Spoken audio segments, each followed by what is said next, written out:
Ball.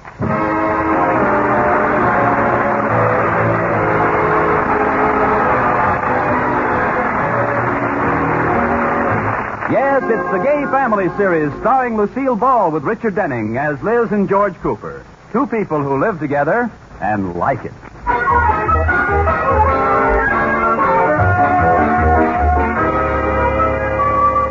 As we look in on the Coopers this morning, they're just ready to have breakfast. Good morning, George. Hey, what are you so gay about? Because we're going to the Starlight Roof with the Rickies tonight. I've always wanted to go there. Uh-oh. Was that tonight? Yes, and I'm going to wear my brand new dress and a pair of... What do you mean? Was that tonight? No, we can't go, Liz. Mr. Atterbury's coming over with Mr. Forsythe. Oh, George, can't you put them off? Tell them you broke your leg or something. Oh, sure. They wouldn't suspect anything when I walked into the bank in the morning. Well, after we come home from the Starlight Roof, we can break your leg. I'm sorry, honey. Mr. Forsythe is too important. He was just elected to the board of directors. You'll just have to call the Rickies and tell them we can't make it. No. Liz? Baby, won't you think of me Look. once... Pouting won't get you anyplace.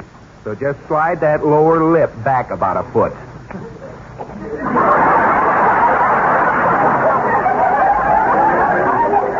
Baby, won't you think of me once in a while?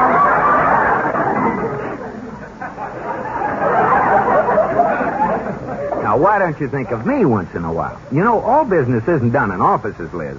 There are more important things for women to do than taking care of the house and cooking and looking after children. There are? Well, I should say so.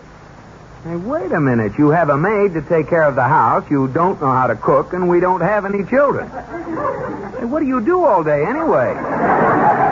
What do I do all day? Well, I like that. I spend the whole afternoon. Most of my time is taken up by... I'm going to call the Rickies. That's better. And see how nice you can be to Mr. Forsythe this evening. Oh, is he bringing his horsey wife and that jerky son of his along? His wife's out of town. I don't know about his jerky son. Now, stop that, Liz. You'll get me in trouble. Well, he's sure to bring along some of those stale stories of his. Yeah, and that's another thing. He fancies himself quite a storyteller, so laugh it up. I'll laugh at everything but that story about the dog and cat. You know, the cat can't sing a note, the dog's a ventriloquist. Now, Liz, he always tells that one. You have to give him some reaction. I'll give him a reaction, all right, but it might not be the one you expect. I'd better test you. Now, let's pretend I'm Mr. Forsythe. Okay. Have you heard the one about the dog who played the guitar and the cat who sang Listen to the Mockingbird? Yes. Liz. 1,000 times. Liz. It wasn't funny in the first place. Now, stop. You tell it lousy. Now, that's enough. Where's your horsey wife and your jerky son? Now, cut it out, Liz. I want to hear you laugh tonight. Well, then you better sit close and tickle me.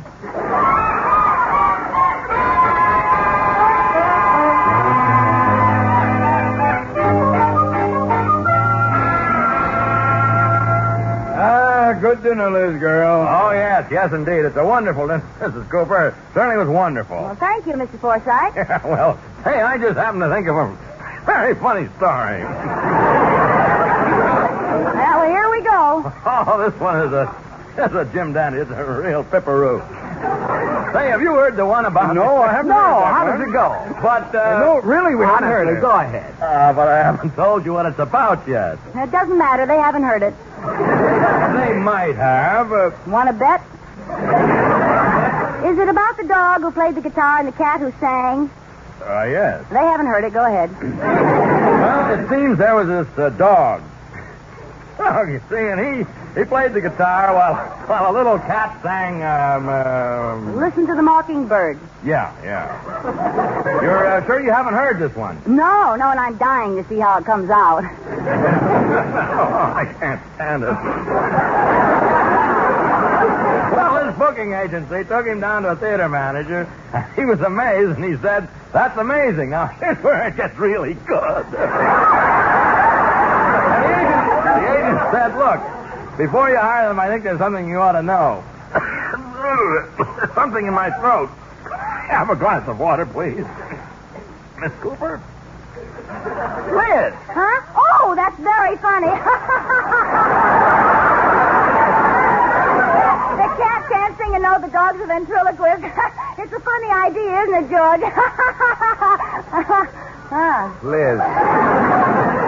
Mr. Forsythe didn't finish the story. He asked for a glass of water. Ooh. You've ruined his story. Oh, was that really the answer? It was just a wild guess. No, that wasn't the answer. It wasn't? What? No. You see, the theater owner wanted to hire just a cat. But the agent said he can't work alone. Here's the twist. The dog makes all his arrangements. Oh, that's rich. Tell me, Mr. Forsythe, how's your family? Your cute little wife and your adorable son. Oh, they're fine, Mrs. Cooper, although my son, Wally, is really having a very trying time right now. Oh, what's wrong with the boy? His first big formal dance is next week, you see, and it seems everybody in his crowd knows how to samba, but poor old Wally doesn't. Oh, for goodness sake. Children worry about the silliest things, don't they? Doing the samba is so easy. Do you know how to do the samba? Oh, Liz is a wonderful samba dancer. Oh, yes, I love to samba. Well, Mrs. Cooper would be asking too much for you to teach Wally how to samba in time for the dance. Well, Oh, she'd love to. He'll do it. No, wait. Let's keep sanity. Now, let's let Mrs. Cooper decide. After all, she's the one who has to do the teaching. Well, Liz? Well, Liz. Gladly, she said, with the cold muzzle of a revolver at each temple. Excellent. I'll send him over the very first thing in the morning. Good.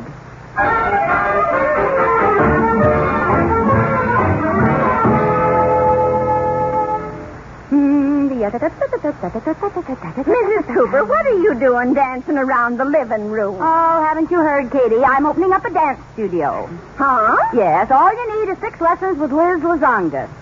My slogan is learn to samba with a red-hot number. Now, what are you talking about? I'm giving a samba lesson this morning to the son of the new board member at the bank. Oh, really? What's the boy like? Well, all I know is he's painfully shy. Never takes his eyes off the ground. No. Yeah, the first time I saw him, I thought he was looking for cigarette butts. Oh, that must be Wally. I'll get it. Well, good luck, Mrs. Cooper. Oh, hello. How are you, Wally? You remember me. I'm Liz Cooper. Won't you come in? Let's go in the living room, shall we? Won't you sit down? Picked up any good cigarette butts lately? Wally, say something. I think I'm going to faint. Now, Wally, your father said you wanted to learn to samba. Samba. We might as well begin. Suppose you watch me now. Now, this is a basic step. Now, watch my hips, see? Do you think you can do that? Well, why don't you say something? I'm watching your hips. Wally, look, the step is very simple. And this time, look at my feet. Da-da-da-da-da-da-da-da-da-da. Wally, you're still watching my hips. I like them. They're different. Different from what? My hips. Look, Wally, you saw how it goes. Why don't you see if you can do it? Well, I'll try. Good. Now, you try it alone first. Da-da-da-da-da, da-da-da-da. Fine. Only take smaller steps. Don't leap around so much. You'll be dancing with a girl, not an antelope. This is kind of fun. Well, it's really an easy step to do. I think maybe you've got it now. Suppose we try it together. I said, suppose we dance together. You mean just the two of us? Yes, that's the usual number. Mrs. Cooper, I can't dance with you. You're a woman. I know. My husband husband likes me this way? I don't know. Look, Wally, some people are men and some are women. They're made that way so they can dance together.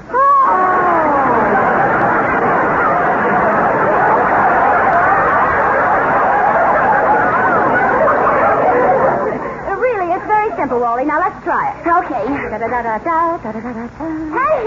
this is all right. Oh, I think I'm catching on. Mrs. Cooper. Oh, I'm sorry I stepped on your foot. You don't think it's broken, do you? Oh, no, my shoe always bends under like this. Well, if it isn't broken, we might as well go on dancing, huh? I'm beginning to like it. Me too, Wally. I haven't had so much fun since I stepped on a rusty nail. On with the dance.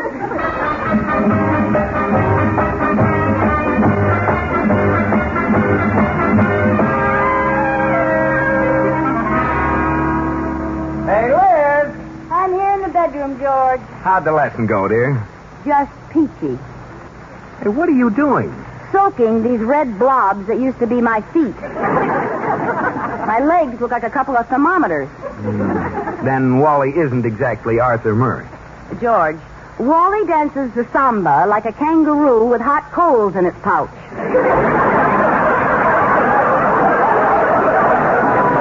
I'm sorry the kid gave you such a rough time, honey, but it was worth it.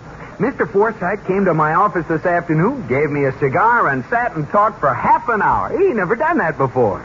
Well, I'm glad my arches didn't fall in vain. Oh, he said Wally had a wonderful time and was absolutely thrilled, at learning to samba. Well, it's nice to know the dancing bear enjoyed himself. Oh, he did. In fact, the dancing bear is coming over for another lesson tomorrow. Oh, no. George, I can't do it. My feet are only human, you know. But, Liz, it may mean a promotion. Oh, say you'll do it. For me, huh? Well, all right, George. But believe me, these little piggies will never go to market again.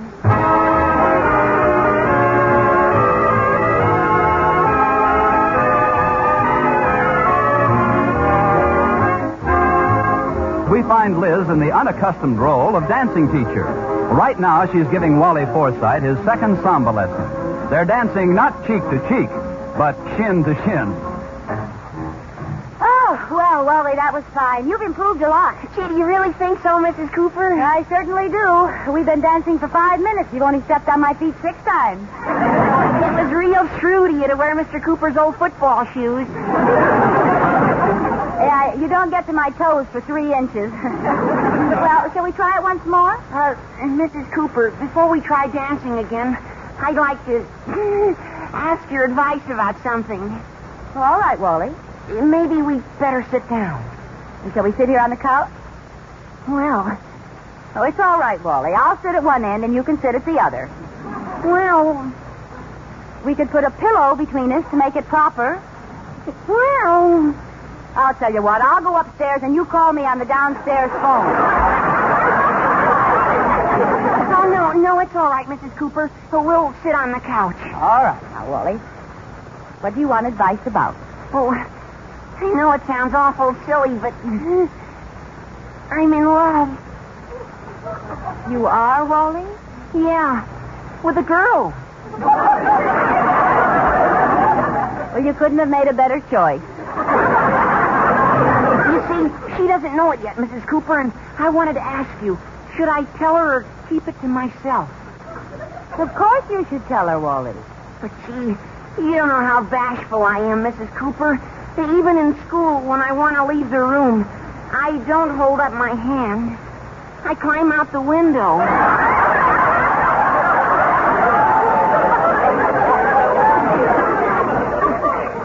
Well, Wally, it shouldn't be too difficult. Just take her by the hand and say, I love you. Okay. Mrs. Cooper, Yes. give me your hand. What? Mrs. Cooper, I love you.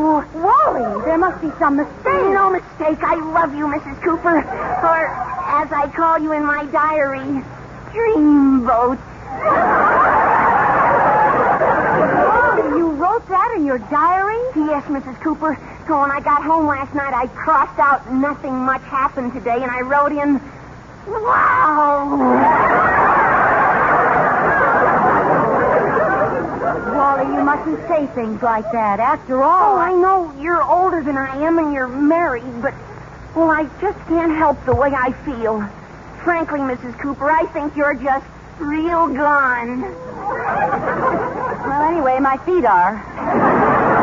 Gee, I hope you aren't mad at what I said, but honestly, you're the swellest person I've ever known. You're the only person who's ever been nice to me. Oh, now, Wally, surely somebody else is nice to you. What about your father? He acts like he doesn't even know me. What makes you say that? He always refers to me as, what's his name?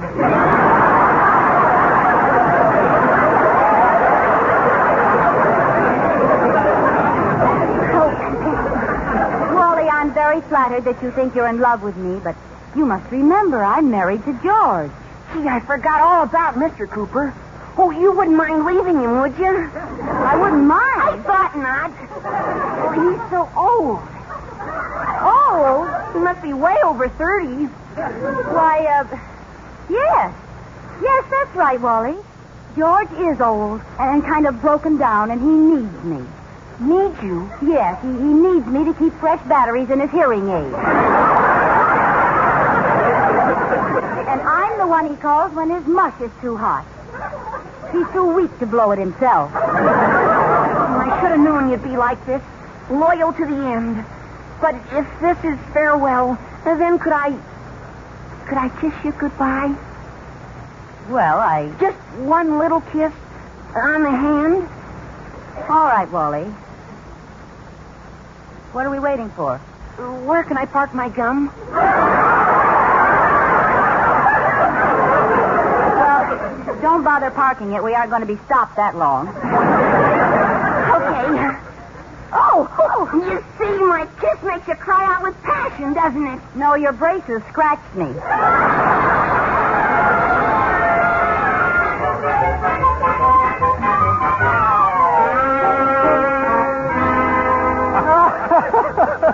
Can you believe it, Mr. Atterbury? Tell us more, Liz. What did Wally do then? Well, then he took me by the hand and said, Mrs. Cooper, I love you. Why, that little devil. That's pretty funny. Imagine Wally being in love with you, Liz. Isn't that a scream? Ha ha. Oh, now, Liz, you'll have to admit it's pretty hilarious. Well, I'll admit I'm old enough to be his sister. But I don't see why his being in love with me is so funny. You fell in love with me once, you know. Well, Liz, honey, I don't see why you're getting sore. Now, look, you two. It's all over, and Liz did a wonderful job. George, we're in solid with Forsythe, thanks to her. Oh, it wasn't so much. Oh, yes, it was. And to show my appreciation, I'm going to take you out on the town tonight. Anywhere you want to go. Oh, could we possibly go to the Starlight Roof? Why not? Oh, wonderful. I have come back. I have to see you again, Mrs. Cooper. Wally, what are you doing here? Mr. Cooper, your wife and I love each other. Madly. And I want you to give her up. After all, you're old. Your hair is streaked with gray. Your face is all lined and saggy. And your stomach is... I'm Mr. Atterbury.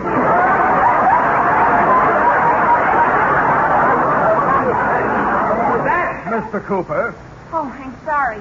Mr. Cooper, your wife and I love each other. Don't we, Dreamboat? Wally. What, Dreamboat? Go away.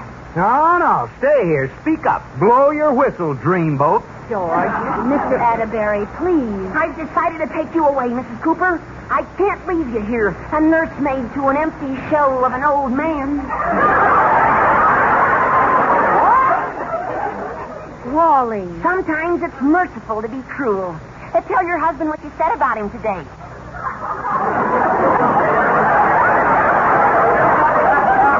Liz, what did you say about me?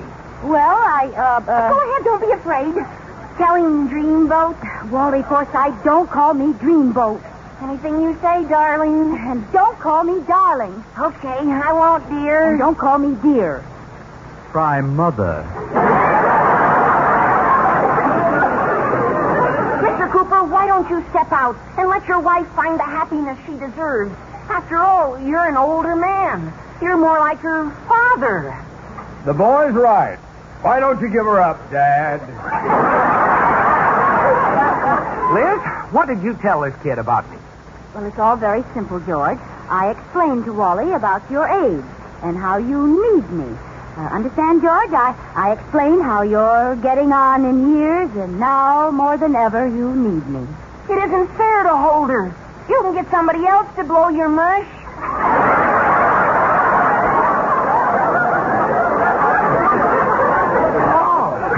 Oh, yes. Oh, she's right, Wally. I need her now more than ever. If Liz left, there'd be nobody here to knit my shawl. And when my rheumatism twists me in knots, who'd untie me? See, Wally, he needs me. I can't leave him. But Dreamboat, their mother. I mean, Mrs. Cooper. Well, what about me? Very well. I'll go away. I'm going where there aren't any women. You're going to join the Foreign Legion? No, I'm going to join the YMCA. Mrs. Cooper, as long as this is goodbye, may I kiss your hand? Of course, Wally. Oh, darn those braces. Farewell.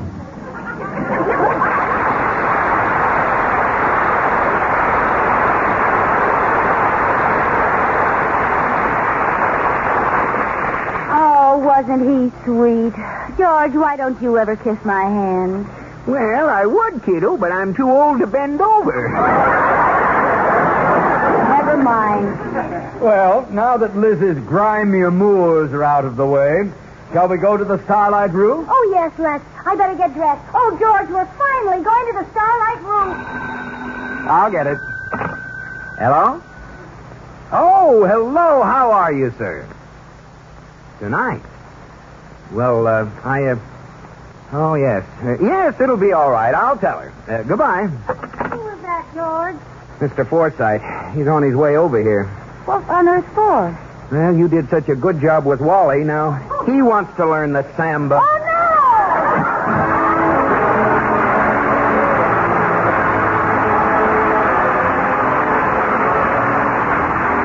You have been listening to My Favorite Husband, starring Lucille Ball with Richard Denning, and based on characters created by Isabel Scott Rowley. Tonight's program was produced and directed by Jess Oppenheimer, who wrote the script with Madeline Pugh and Bob Carroll Jr. Original music was composed by Marlon Skiles and conducted by Wilbur Hatch.